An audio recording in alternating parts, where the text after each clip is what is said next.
Hey there, friends. This is Dear Doc MacDonald. The DEAR stands for several things for you ELAR teachers: daily,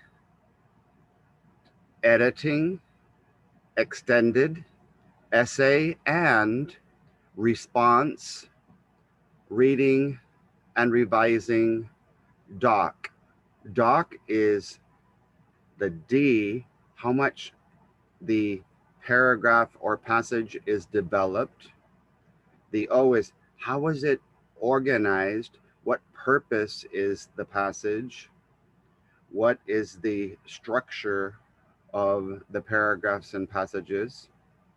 And the C is the conventions, the grammar. So every time that you're doing reading, you're either doing the D, development and organization comprehension, or the development organization content, or the development organization conventions. We're working on one of those things. If you're improving the content, you're looking at development and organization and adding, removing, replacing, or moving content. If you're just trying to understand the content, you have some development, some organization, and you're trying to use the C as comprehension. But in editing, which we're going to work on today, there's going to be some passages. In ELAR, they will be shorter according to what they've been showing us so far, but they'll be developed a certain way, organized, and our job will be to fix the conventions using CUPS with one C, depending on the question, or CUPS with two C's. So that's what today's video is about. I'm going to use 3 questions from this last year's 4th grade test that gave your students a little bit of trouble. And I'm going to show you the difference between questions that involve CUPS with one C and how questions have been worded so far for CUPS with one S and CUPS with 2 S's. So we're only going to look at 3 questions. So before I even get into it, when you ask me, should my students read the entire passage when it comes to editing? Well, they don't ask students in editing to fix an entire paragraph or an entire passage. They only ask them to fix 1 sentence or 2 sentences when it comes to run-ons and fragments. It'll be 2 sentences. One of them will be a sentence and one will be a fragment, or vice versa. In usage, the only time I have to read more than 1 sentence is if the sentence that I'm looking at to change has a mistake that's a pronoun. I will sometimes have to rewind and do what I call the Michael Jackson moonwalk, back up to the previous sentence and check, is that sentence singular or plural in the subject? Is the predicate, the action, the verb, is it past, something that already happened, present, or future? That way we can find out which word should I change something to if it is a usage question. So I suggest that you only look, because the test is going to be much longer according to what I'm understanding, because this year you're going to get all your reading passages and then you'll get an extra editing, an extra revising, or an extra paired passage or an extra regular passage. Hopefully the extra questions on a paired passage will come from an already paired passage from 4th grade and up, so that your students won't have to read the content of an entire 2 more passages. Or I hope that the passages will be short enough, like the editing and revising ones, so that your students will be able to quickly get through those questions. It'll probably be like 2 questions about one passage, 2 about another, and then 2 comparing and contrasting the 2 passages. So let me show you, just by looking at what I highlighted, why you only need to look at the questions being asked about. Sentence 9 was about sentence, question 9 was about sentence 3. Notice that I put brackets instead of underlining. The reason I do that, if you go back in the passage and underline sentence 3 and it has periods or commas, you're sometimes going to be covering it up with your pencil, if it's a dark pencil, and if they write with thick lines, you might not even see that comma. So I suggest an opening bracket, a closing bracket, or highlighting, which I did both. This question only got 44% correct in Texas. This is the question that needs CUPS with 2 S's because it's not capitalization, usage, punctuation, or spelling. It's a question regarding sentence boundary issues. There's either not enough punctuation or too much punctuation, and one of the keywords there is correct. The other question got 58% correct, and it says change. So change means CUPS, and we're only going to look at sentence 13. We'll bracket sentence 13 in. We'll label question 12 in the passage. And because we see the word change up until now, it always means CUPS with 1 S. Capitalization, usage, punctuation, or a spelling mistake. So one of those is what that one is. Our last one that we're going to look at today is what change should be made in sentence 29. So we bracket sentence 29 in the question.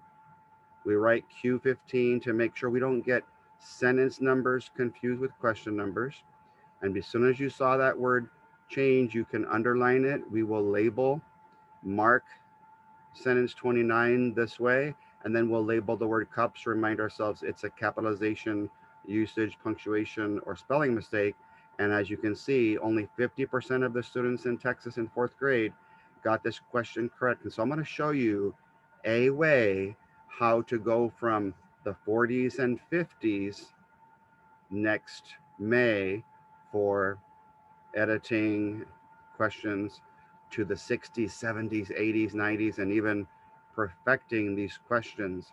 Even though, yes, they're only going to be field tested, it's important that your kids can handle them with confidence.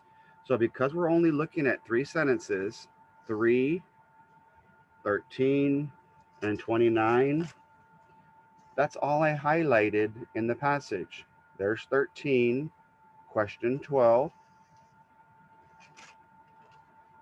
sentence 29, question 15, see the bracket.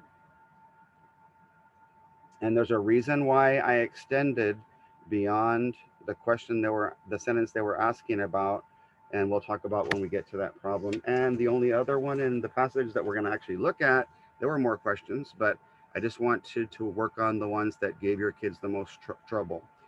Question, what is that, 4? Let me make sure. No, question 9. That was a weird looking 9 there. Question 9. Yeah, it is a 9. And I'll bracket and highlight only sentence 3 because that's what it's talking about.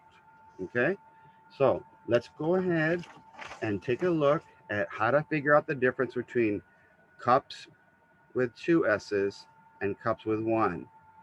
First thing, read the question and read the sentence that the question is talking about.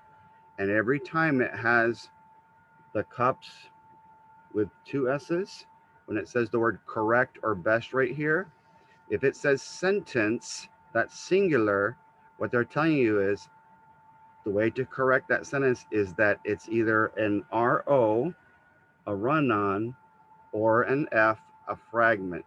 If it says what is the correct way to write sentences, plural, sentences means that the first one is a sentence and the second one is a fragment missing the subject or the predicate. Or if you flip it, that the first one is the fragment and the second one is a sentence. This is the one that most of us have never put on our CUPSS poster. So instead of buying the ones from the store that only have one S, I suggest that you make your own fancy gold cup and write cups with two S's inside.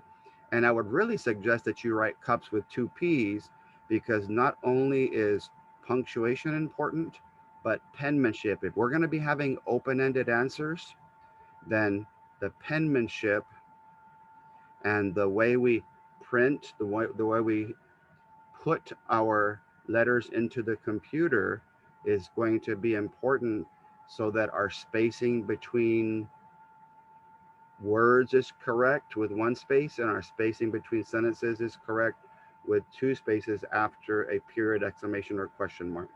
So we're going to look at sentence 3 and find out, because it says sentence, if it's a run-on or a fragment.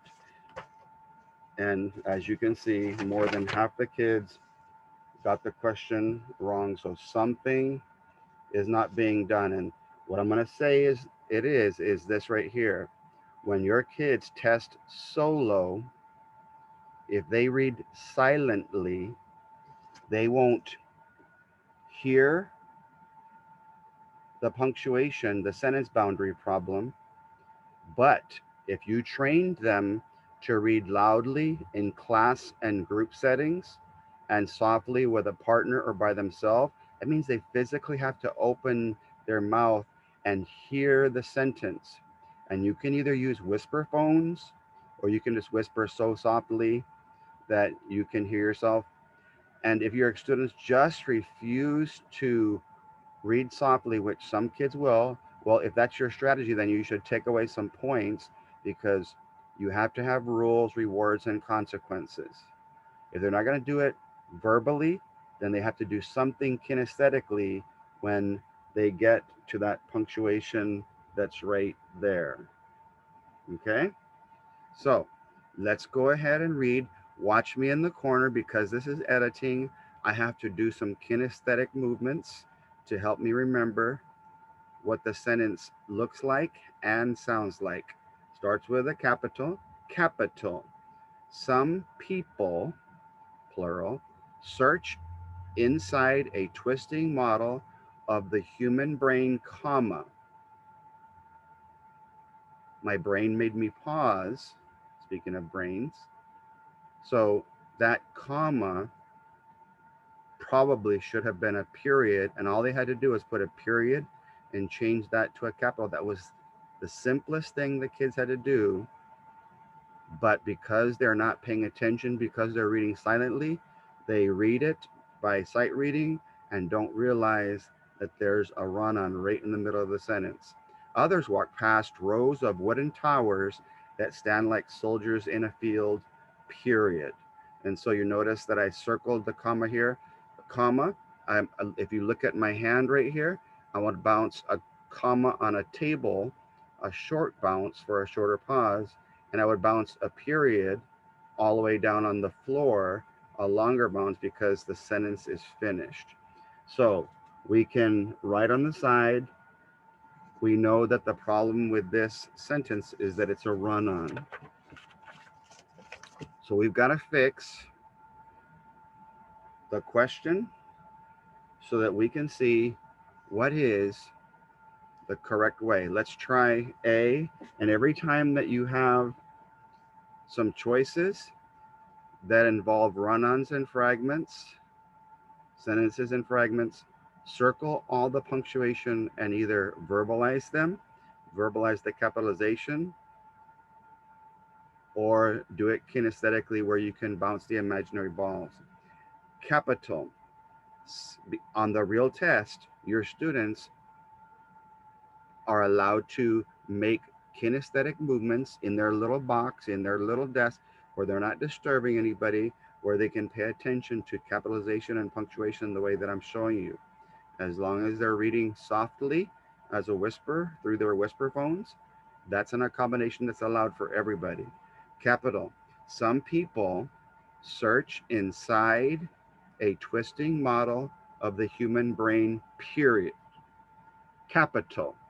Because others walk past rows of wooden towers that stand like soldiers in a field, because is a dependent clause clue, there should have been a comma right before that. Now, if they would have flipped that around, because others walk past rows of wooden towers that stand like soldiers in a field, comma, some people search inside a twisting model of the human brain. So the kids have to then say, if this is the cause, that means that the effect, is that the correct cause and effect relationship? Well, first of all, because is a dependent clause clue, that sentence we're going to eliminate because it's a fragment. Letter B, capital. Some people searching. Since our keyword is search, not searching, because it changed the content, that's one reason why we have to eliminate it. And so we have read, underline, label, and we've got to every single time, because E has 3 sticks, we're going to eliminate 3 and explain why. And we already explained why letter A is not correct. Inside a twisting model of the human brain, then it says, period, capital, others. Walk past rows of wooden towers that stand like soldiers in a field.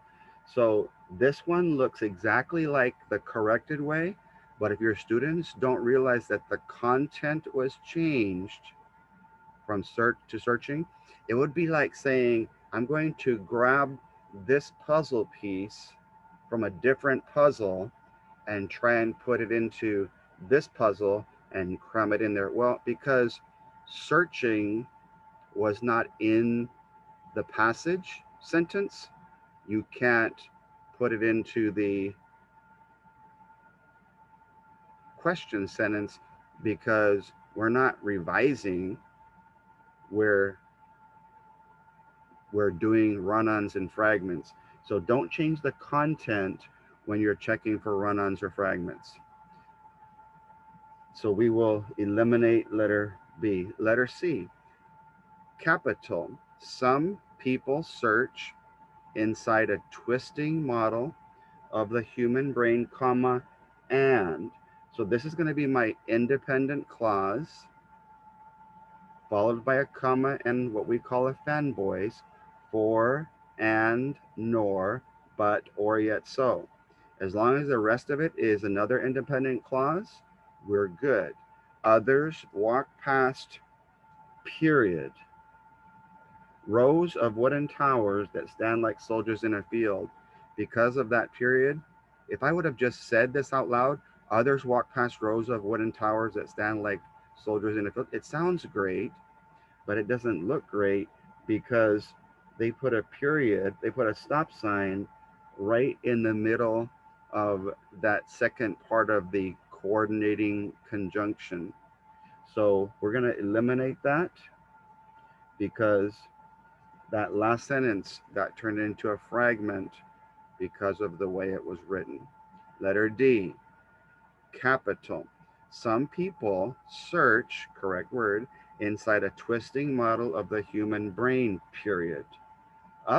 Capital, others, who are the other people, walk past rows of wooden towers that stand like soldiers in the field. And so there you see the answer, period, that all they had to do is put a period after the run-on and a capital in the next word, 2 simple things, and the answer would have been correct. But here's the problem. A lot of students get so distracted by the other answers that they think are correct. The biggest distractor was probably letter B, because of changing search to searching. So we selected one answer in the book, 1S there. We'll put a little D on the side, and that way we can pretend to bubble into the Scantron, okay? Or if it's a computer response, we'll submit our answer. And one way to double check, make sure that you connect the 9 to the D, so the 9D that you choose in the book is also the 9D that matches with it in the Scantron or the computer submission response, okay? All right, let's take a look and see these last 2 questions. CUPS with one S. How does sentence 13 need to be changed? We read it. What do we need to underline? Change. What can we label? Sentence 13 for which question? Question 12. And again, that's so that we don't get question numbers confused with sentence numbers.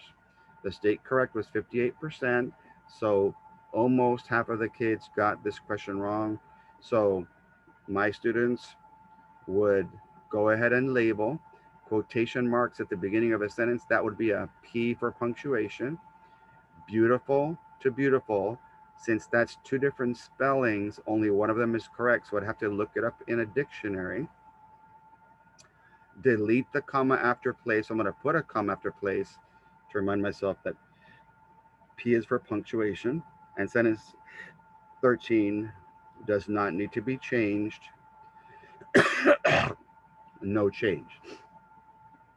So let's go look at sentence 13 because we also have to read the sentence in the passage, and we can underline and label anything that we think is important. Sentence 13. There it is. It says, capital. Capital. I was looking for a beautiful place, comma, quotation marks, capital, Poliski said, period.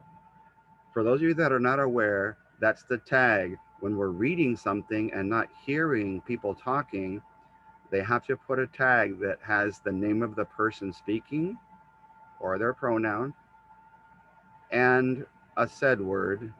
And for many of you, said should be dead. We should probably bury that or put it in the trash and use lots of other said words. That way we can show the reader how it's saying.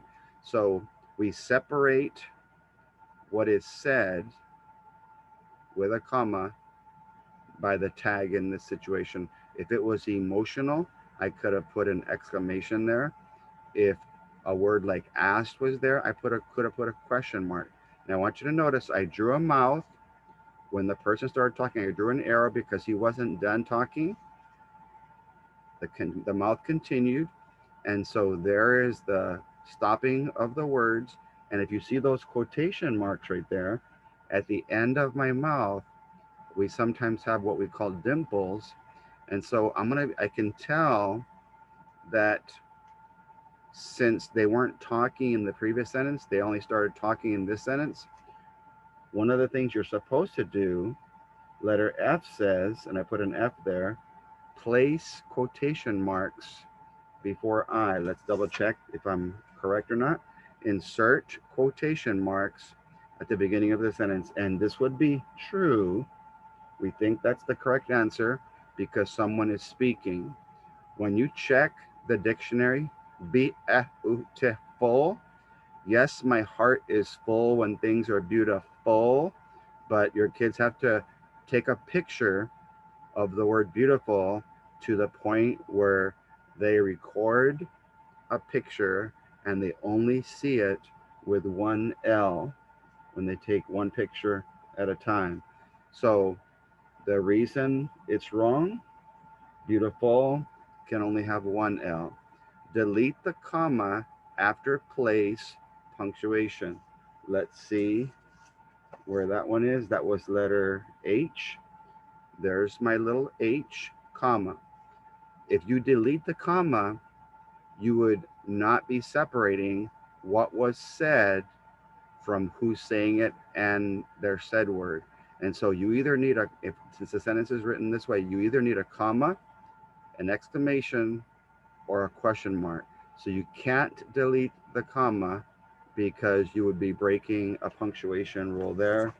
So we would eliminate that. And we've already seen a mistake that when people talk in a sentence, you have what we call the opening quotations and the closing quotations. So we need to insert quotation marks.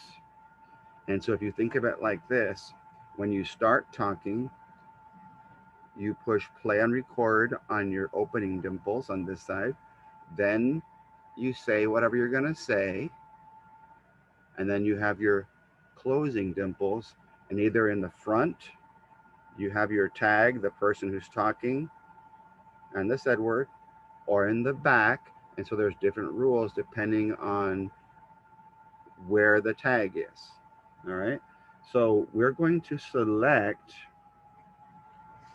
letter F, make a tiny little F on the side so we can pretend to bubble in our Scantron. That means we've selected in the book and the Scantron, and of course we'll go to the real Scantron or the computer response, and we'll make our 12F in the book to make sure that it matches the 12S in the Scantron or in the computer. Why did we eliminate letter G? Because beautiful only has one L. Why did we remove the letter H? Because you have to separate what was said from the tag with a comma, with an exclamation, or with a question mark, depending on if it's emotional, what was being said, or if something was being asked. And letter J, because we did make a change, it would be silly to pick does not need to be changed if we did make a change. So that would be number 12. And hopefully we can practice dialogue. The one that we have next is also about dialogue. So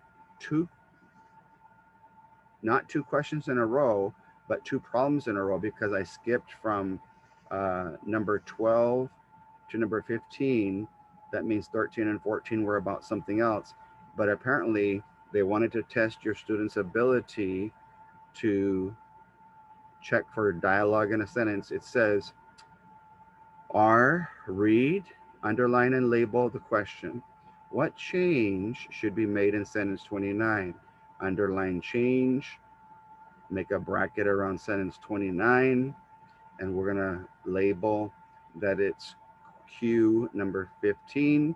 As soon as you see change, at least up until this year, change means CUPS, that it's a mistake of capitalization, usage, punctuation, or spelling, not a run-on or fragment. And this one, only 50% of the students in Texas knew how to do dialogue. So I suggest highly you practice some dialogue, 4th and 7th grade teachers and all of you in between, because if they give it to 4th grade, that means they can give it to any of you 5th, 6th, 7th, and 8th grade ELAR teachers on the reading test. So it says change says to say apostrophe S. So I've never seen that before. What that usually means is that say belongs to some, whatever's next word belongs to say. It's says. And so I'm already in my brain eliminating that, but we're going to look at it anyway. Change we to capital we for some reason, one of the capitalization rules. Insert a comma after life. So there's the word life, and there's my comma. I'm going to put that's a P punctuation. And change scratch to scratch.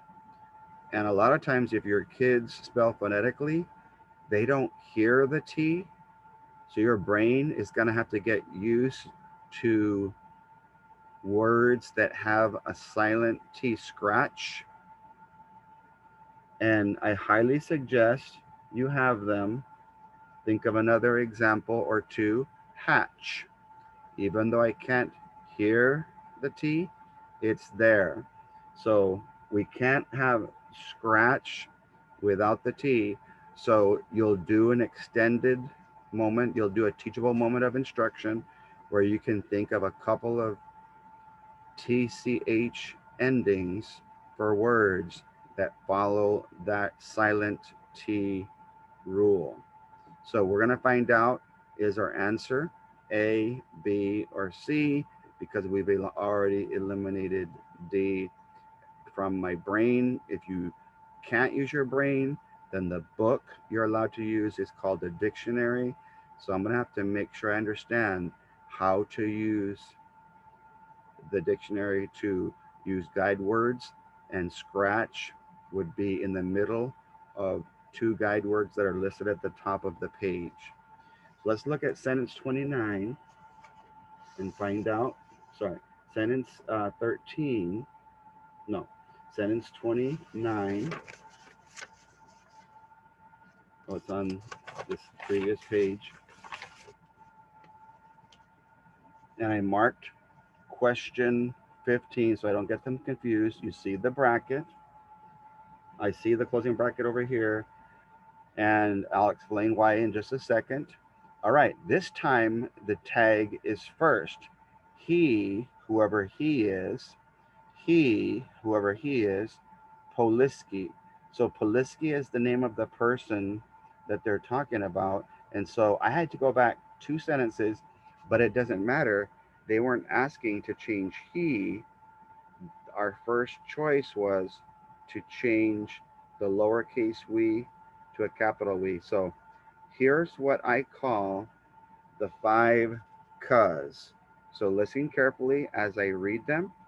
He says k, k, comma, k, k, quotation, k, k, capital.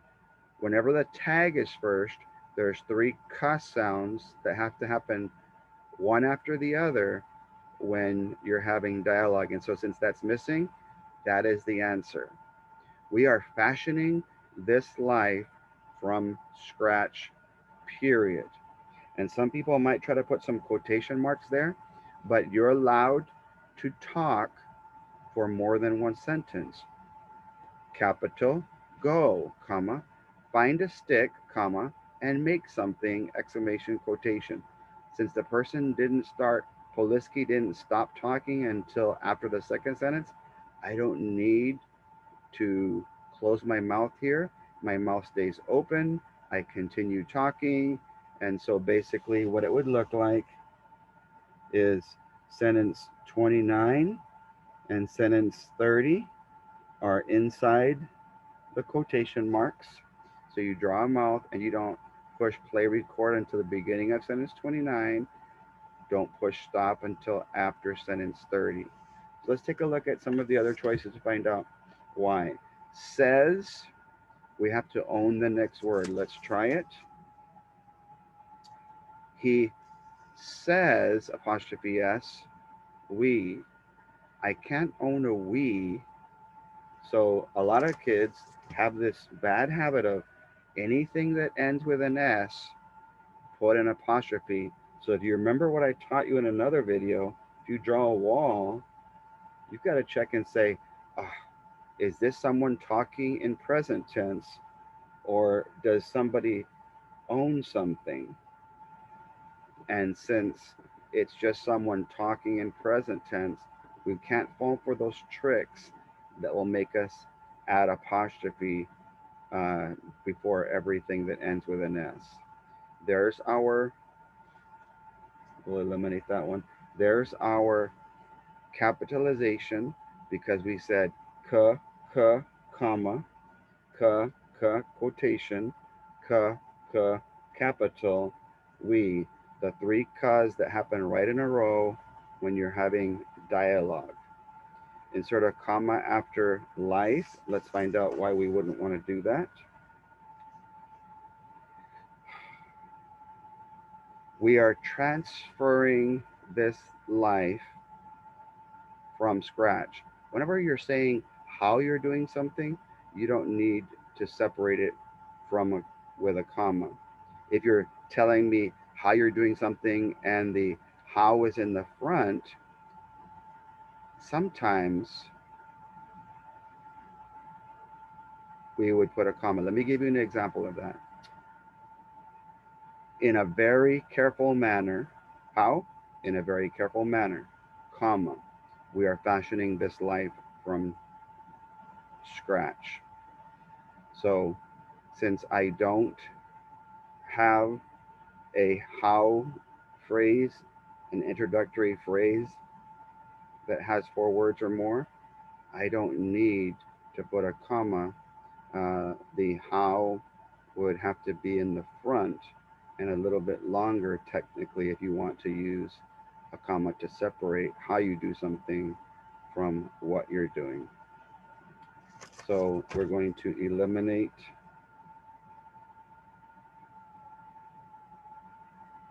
that comma after life. We think we're going to select B because of the 5 ka rule. The last 2 kas are when you have a closing, when you're done talking, after 1, 2, or 3 sentences, make sure you have a closing called the stop sign of some kind, and then your closing quotation when you're done talking. Ka, ka, closing, ka, ka, quotation, the 5 kas. And scratch does not exist. Hatch, there's a silent T. And so just a reminder of the big difference. When you see the word change, you'll underline it and label CUPS. When you see correct or best way to write a sentence, singular, you write ROF, that it's a run-on or fragment. And if you see correct or best way to write sentences, that'll mean that there's a sentence followed by a fragment, or a fragment missing the subject or predicate followed by a sentence that has a complete thought. So that is the difference between cups with one S and cups with the second S, which has to do with sentence boundaries. So there you have it. To me, it's going to be very critical that you share this with your ELAR reading and writing teacher friends from 3rd through 8th grade, especially from 4th grade and higher, because if they gave that to a 4th grader, that means they can give it to any other grade higher than 4th grade. I'd have to check the tested TEKS, excuse me, to see if 3rd grade gets dialogue as well. Maybe if somebody that's listening or watching this video, you can, in the comment section, tell me. Go ahead and make your own CUPSS poster, and I suggest that you draw a really fancy gold cup, and inside the cup put the letters C, U, P, P, punctuation, penmanship. That way you can begin to prepare for open-ended responses, short answer, words, phrases, extended answers, or essays. P for punctuation, S for spelling, and that other S for that first question that we looked at today called sentence boundary issues. And then, of course, write capitalization, usage, punctuation, penmanship, spelling, sentence boundaries on the bottom to explain what that poster is. And it'll be like an anchor chart that can be on your wall, but I highly suggest you have your students also make one, make it nice and colorful, make it look like a trophy cup. And they do sell cups, gold cups at Dollar Tree. So the ones who are the best at doing cups with 2 P's and 2 S's, you should allow them to get a cup because they're 4 for $1. That means for 25 cents, your student gets a really cool gold cup. And it's so interesting the rewards that some kids love to get. Okay? If they do a good job of explaining, they sell planes in that same section that have little whistles, or they have jet planes that don't have whistles. For the ones who explain why they're eliminating, notice I have 3 fingers to eliminate all my odds and all my evens 3 answers, and why they select the one answer. If they can show me why it's correct, then you can give them a little plane. And again, that's extrinsic motivation. That is a reward for your kids who follow your directions, and we're going to have to take away points for the kids who choose not to follow. Silence is deadly in a classroom of auditory learners, and so I suggest highly that your kids either verbalize the sentences and the punctuation along with the capitalization, or at least do something kinesthetically by pretending to put on caps and bouncing imaginary balls in different places to pay close attention to the punctuation and where it's at and what it means. So, God bless you guys. Please share or tag any of your ELAR reading and writing teacher friends who struggle with CUPS with two P's and two S's because they've never seen it before. And the state may change the key words, and that's fine, but your students are still going to just have to be able to recognize this sentence has a run-on. It might use a different word instead of correct or best, but that's okay. We're just going to adjust and tweak our teaching to make sure that they know this question is talking about a run-on or a fragment. These questions are talking about regular CUPS, capitalization, usage, punctuation, or spelling. You guys take care. Hope you're enjoying your day. God bless.